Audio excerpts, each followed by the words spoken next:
Assalamualaikum warahmatullahi wabarakatuh. Waalaikumsalam. Warahmatullahi wabarakatuh. Pertemuan kedua ini kuliah fisika dasar, kita akan membahas tentang kinematika.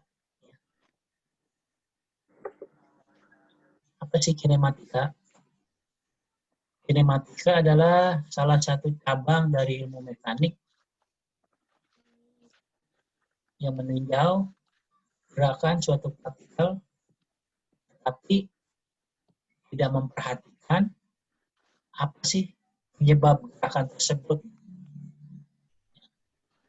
Jadi, ilmu kinematik adalah salah satu cabang ilmu mekanik.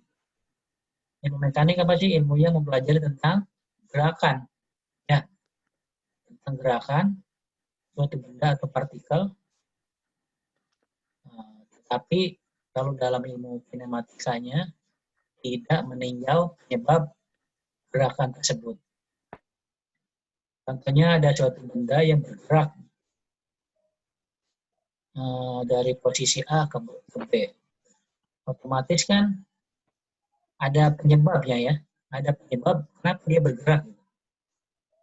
Kalau tidak diketahui atau tidak membahas tentang peninjau penyebab geraknya, disebut ilmu kinematika.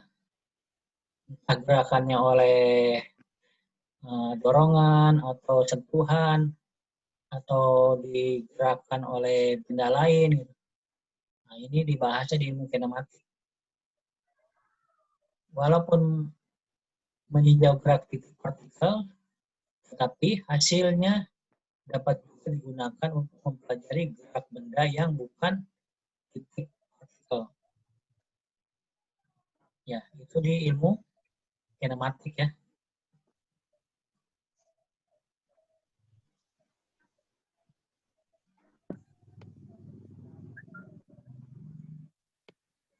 Selanjutnya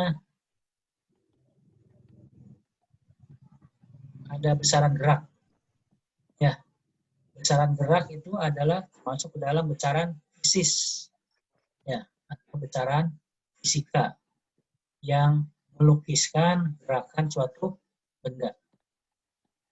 Besaran-besaran yang termasuk dalam besaran gerak di antaranya adalah posisi, perpindahan, ada jarak tempuh, ada kecepatan, ada laju, kecepatan, gaya, momentum linear, momentum sudut, torka, atau torsi, dan sebagainya.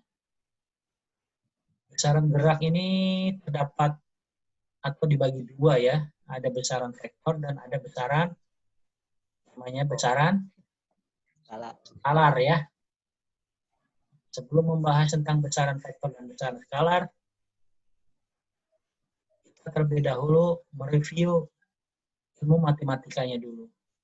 Karena untuk membahas besaran vektor dan skalar, ini banyak mempelajari atau mengulang lagi ilmu matematika yang pernah kita dapatkan waktu di bangku SMA atau SMK.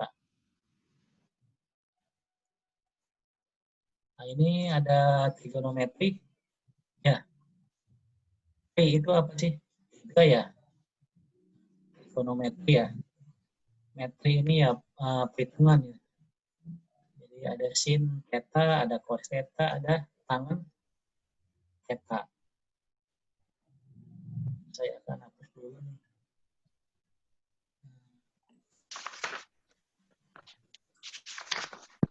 Ini untuk mencari sebuah sudut di sini, ini segitiga apa ya? Kalian tahu ini segitiga apa? Siku.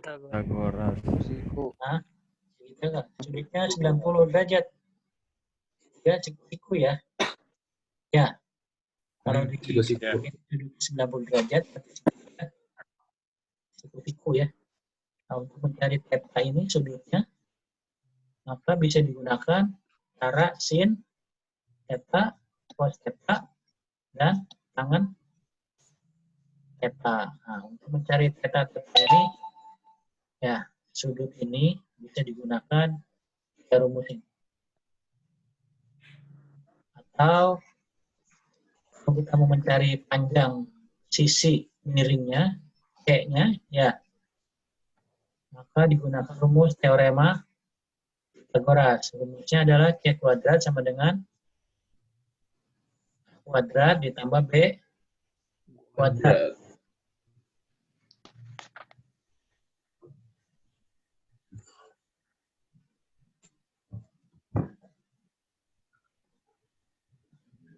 Skala dan vektor.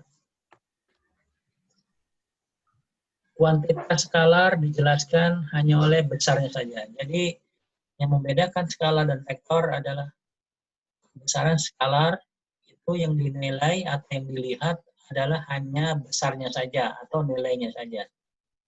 Contohnya besaran skalar ini adalah ada temperatur dan panjang. Apalagi yang termasuk besaran skalar? Temperatur, panjang, apalagi? Ada yang tahu lagi? Apalagi? Selain temperatur. Ada lagi nggak? Temperatur panjang. Dia yang ditentukan adalah hanya nilainya saja. Apalagi? Ada massa ya? Ya nggak? Nah, Berat.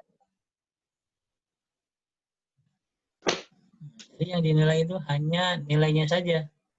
Sedangkan kalau vektor bukan hanya nilai, tapi juga arah.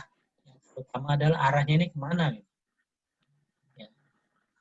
Notasi untuk vektor biasanya dibuat tanda panah ya. Ada tanda panahnya.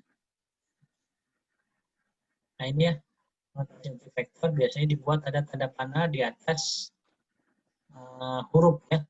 Atau kalau tidak ada tanda panah, maka dibuatkan notasinya dengan cara dicetak tunggal. Ya, bold. Ini adalah sifat-sifat vektor. Ya, sifat vektor. Ada penjumlahan vektor. Penjumlahan vektor ini ada dua metode, ada metode grafik dan juga ada metode aljabar. Ini namanya metode grafik. Ya, kalau dilihat dari gambarnya bisa dipahami ya.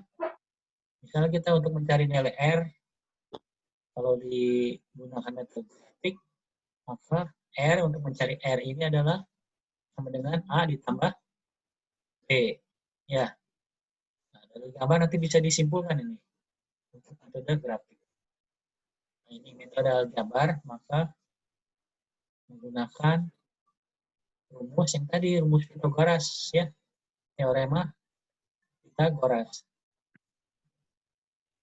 Nah, ini bisa dipelajari tentang perkalian atau pembagian vektor oleh skalar. Komponen dari sebuah vektor ini. Ya. Ada komponen X dan juga ada komponen Y. Ya.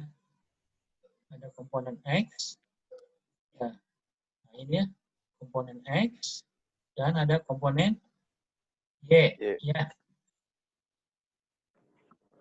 Kalau mencari nilai komponen X ini berarti, nah ini nilai ini ya.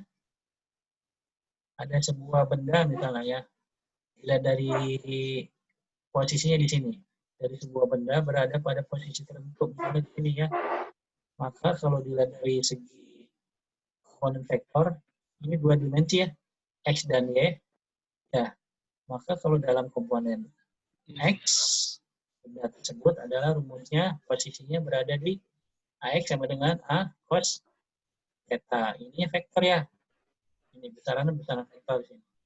Kalau dalam komponen Y, berarti dia menggunakan apa? Sin ya.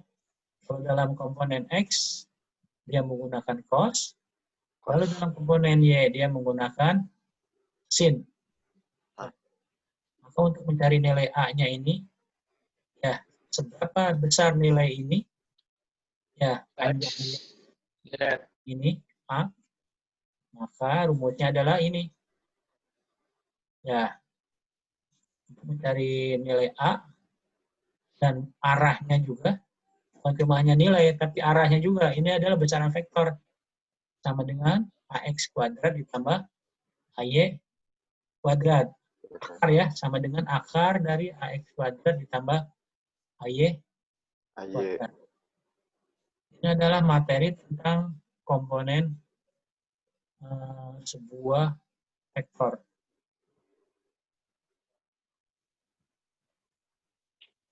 Berat. Bentar lagi.